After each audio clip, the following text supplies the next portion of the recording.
I got a request from a student to go through question 15 of the Edexcel November 2014 paper 1. It's the higher tier paper as well, and this question is to do with box plots. So if I just scroll up so I can show you what the question says. It says, the students in a class kept a record of the amount of time in minutes they spent doing homework last week.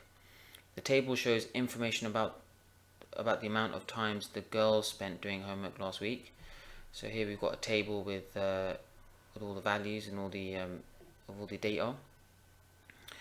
Okay, part A says, on the grid, draw a box plot for the information in the table. Okay, so what we need to do is, using this information in the table, we need to draw a box plot. Okay, so what I'm going to do is I'm just going to scroll down a little.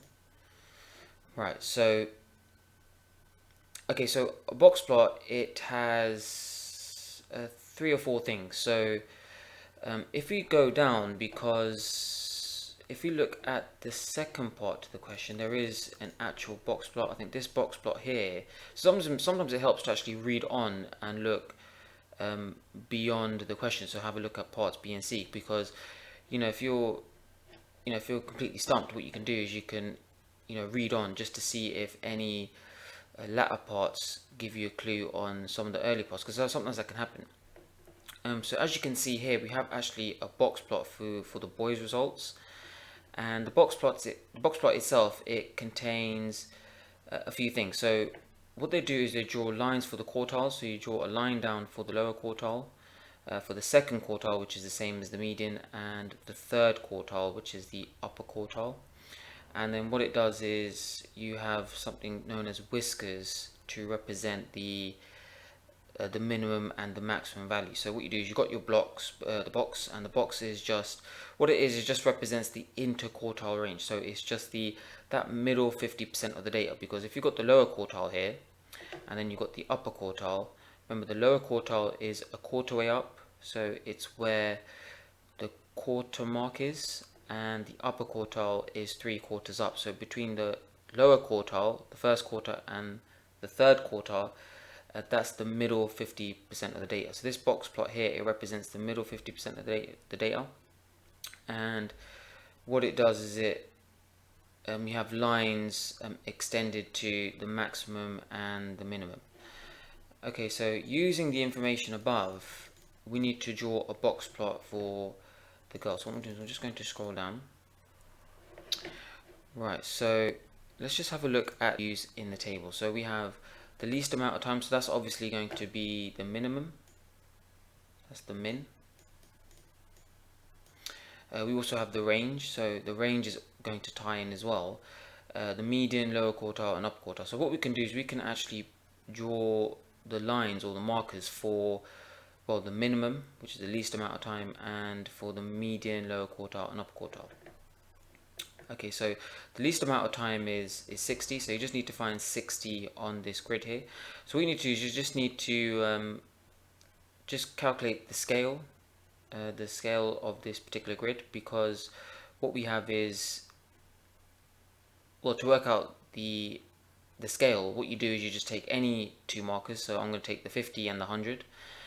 Just work out how many spaces are in between, or how many boxes in between. And as we can see, we actually have 1, 2, 3, 4, 5, 6, 7, 8, 9, 10. So we have 10 spaces in between.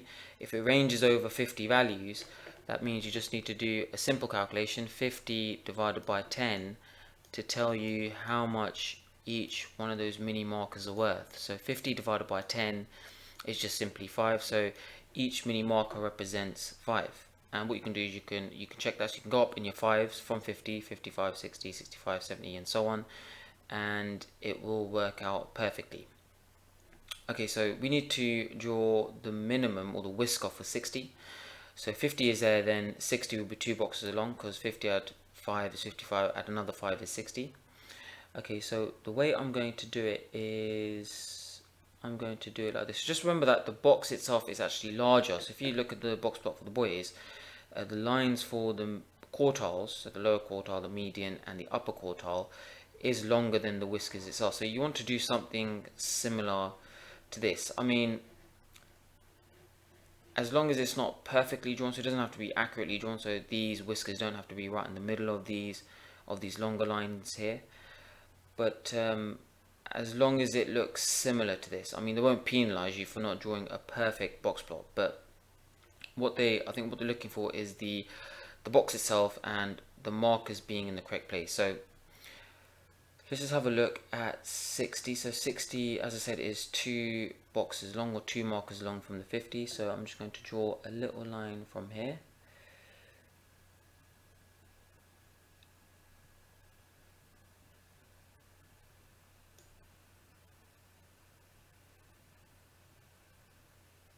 Right, so that's my whisker for 60. And let's just draw the lines for the median, lower quartile, and upper quartile. So the median is 170. So 170, if 150 is there, it's going to be 4 boxes along this time, because 4 5s are 20, and you need to add 20 to 150.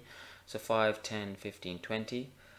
And that's going to be just over here. So 4 boxes along. I need to just double check this. So 1, 2, 3, 4.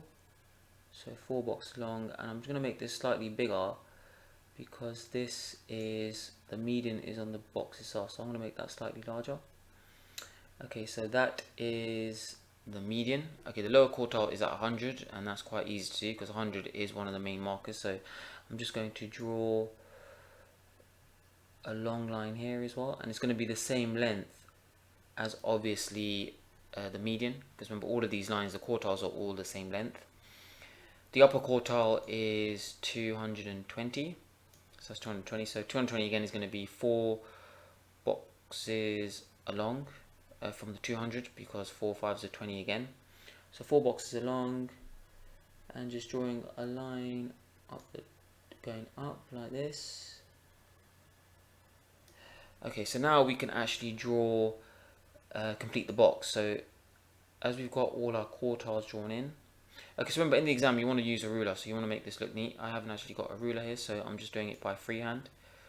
But this is just to give you the idea. So this is what our box would look like, and as you can see, we've got the lines for the lower quartile, the median, and the upper quartile. Okay, what I'm going to do is I'm just going to join the whisker up to the box itself just by drawing a straight line. Okay, so the value that's missing is the maximum, but remember, there will be a way to find the maximum based on this data they've given you. There will be a way of finding it. Otherwise, you know, this question, you won't be able to answer it. So what you need to do is you need to think about the values that are given. I mean, we've been given the minimum and all the quartiles. I mean, why have they given you this here? Why have they given you the range? Well, the range actually ties in with the minimum maximum, because if you do the maximum minus the minimum, and this is going back to GCSE Maths Foundation tier, if you do the maximum value minus the minimum value, you actually get the range, don't you? You get the range of the entire data. So if the minimum is 60 and the range is 230, then the max is obviously going to equal to the range add the minimum, or the minimum add the range. It's just a simple rearrangement of this equation. Or you could just think about it logically. If you've got the minimum value, if you add the range, remember the range is the difference between that minimum and maximum, then you'll be given the maximum. So range add the minimum. Okay, so you don't have to think about an equation, but I'm just showing you clearly why you'd have to add it on to the minimum. Okay, so you just simply have to do 230 plus 60. And 230 plus 60 is 290, so that would be the maximum, the maximum score for the girls. So, okay, 290 is going to, if this is 300 here, then 290 will be 2 boxes to the left, so it'd be 1, 2, because you have to take away a 10 from there. And remember, this is a whisker, so it's going to be slightly smaller than the actual quartiles themselves. So that's my whisker for the whisker for the maximum, and I'm just going to join a line from the box to this whisker. Okay, so that's the box plot for the girls. Okay, so the second part to this question is, what you need to do is you need to compare the box plots. Okay, so it's out of shot here, because if I were to scroll down, I believe it will erase all my working so far. So what I'm going to do is I'm going to leave it in this frame. But the second part to this question actually asks you to compare the results for the boys and the girls. So what you need to do is you need to examine each box plot and just make two conclusions about them. So, okay, remember the box plot itself. The essence of a box plot is this middle 50% of data. It's all to do with those quartiles, because that's the main area of a box plot. That's what it's showing. So, or that's the focal point. So what you want to discuss is you want to discuss those things in particular. What you want to discuss is you want to discuss the median and the interquartile range. Remember, the interquartile range is just the difference between that upper quartile and lower quartile. So those are the two things you want to discuss.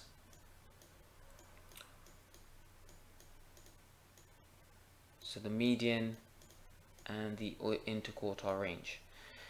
So remember, if the median is greater, then what that means is results. Remember, median is the middle value. So if the median is further up the scale, then results on average are higher. That means everything in general, if you look across the board, is shifted upwards.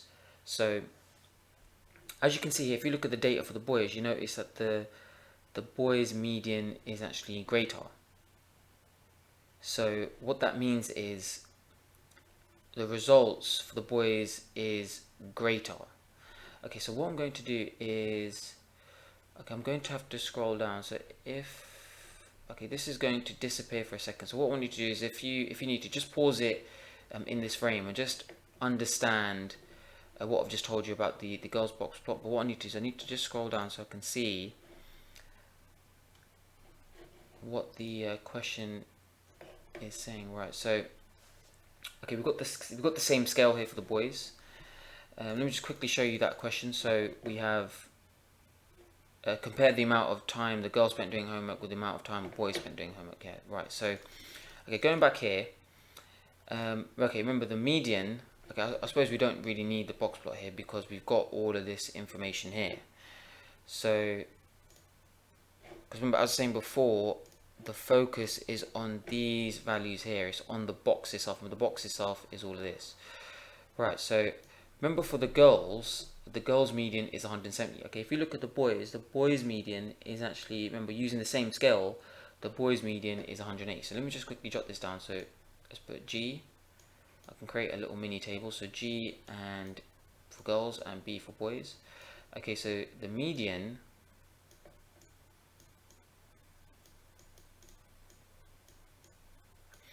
for the girls is just 170, and for the boys is 180. So what that means is results are actually higher on average. But what you want to do is you want to talk about the context of the question. Remember, this is to do with how much time is spent on homework.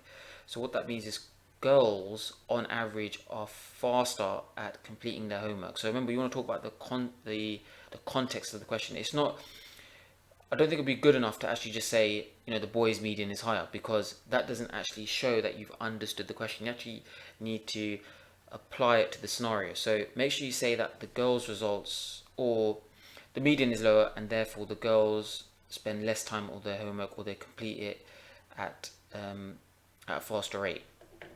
Okay, so the interquartile range.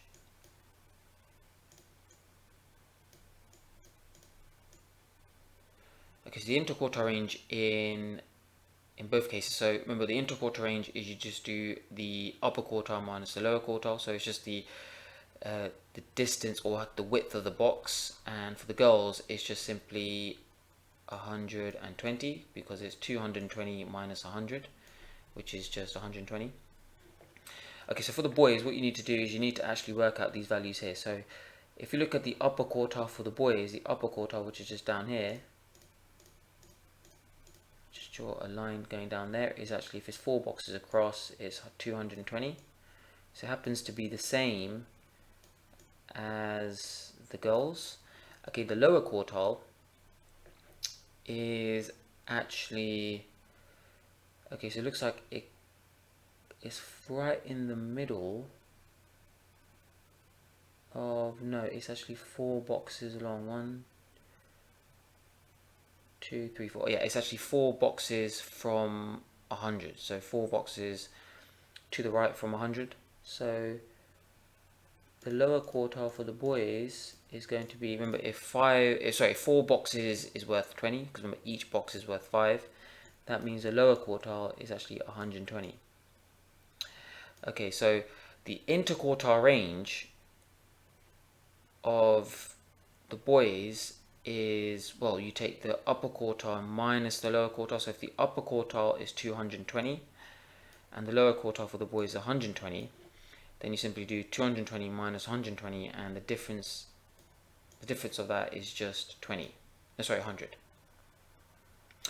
220 minus 120 is 100, right? So we've got the interquartile ranges for the girls and the boys. So what we can do is we can make an inference based on that. An inference just means a conclusion. So remember, when we're talking about the interquartile range, we're talking about that middle 50% of the data. So that middle 50%.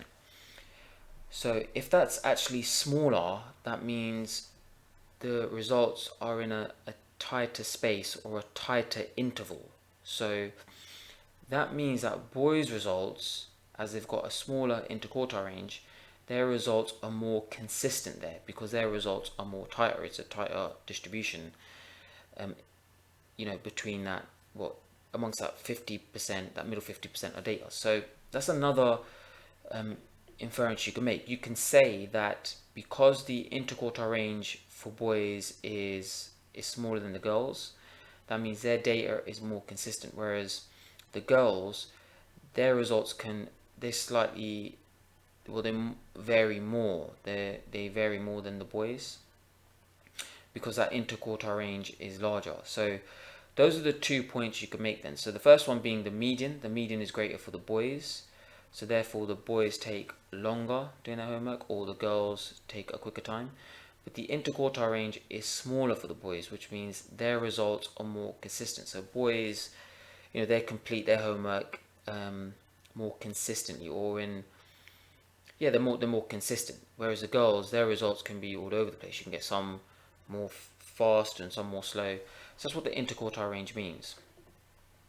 So that is the answer to part B. So as I said before, just pause it, run through this question again, really understand it, because remember, when you understand maths questions properly, it makes it so much more easier to answer. And when you do have that thorough understanding, then you'll never have trouble with these kind of questions again, as long as you understand what each of these elements mean, the minimum, the maximum, the quartiles, the interquartile range, and also the medians, what they actually mean intuitively. So obviously higher mean means higher results on average, the results are shifted up. Interquartile range means that middle 50% of the data, is that tighter, is it more consistent, or is it more spread, is that box wider? But obviously make sure you talk about these scenarios also. It's not good enough just saying, okay, they've got a higher median and a lower interquartile range, because you haven't shown the examiner how that applies to this real world situation. This real world situation is obviously to do the results, how much time is spent on homework. So make sure you talk about the homework as well. So boys are more consistent in terms of times. Their times are more consistent when completing their homework, but they take much longer doing it. But as I said, go through this question again and just make sure you thoroughly understand it.